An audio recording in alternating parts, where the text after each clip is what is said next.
Hello and welcome to my channel.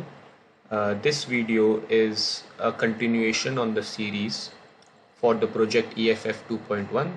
This particular video is just simply on how to run EFF2.1 on your system. There are certain basic configurations that need to be done so that you can run it without any errors onto your system.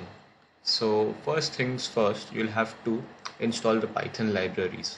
Now some of you might have these libraries, some of you might not. That is why I suggested I'll just briefly name few that were not present out of box inside the Python.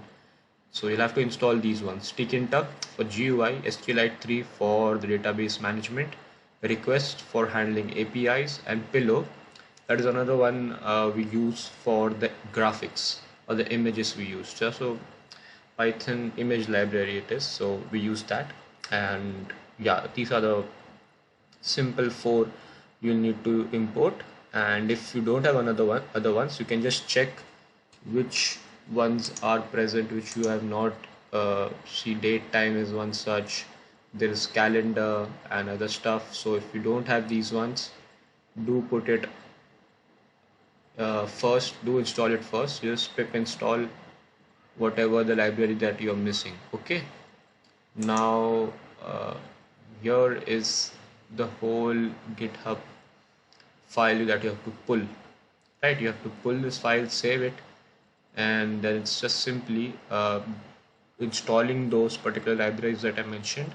And you'll have to do one other thing is the IDE you use. Now I, for example, use the PyCharm community version. Okay, it's very simple, it's quite simple. All you need to do is download the community version and open this particular repository in that IDE, and then you can just simply use it. Now there is one another thing that you'll have to put in, that is, this is the EFFBL or the business logic. This is the program where you will specify the points the players get based on whatever they do during the match. So that is the thing. Now this part, what I was mentioning, is you'll have to get your own API key from Rapid API. It's quite simple, it's free. You just go to Rapid API, search for football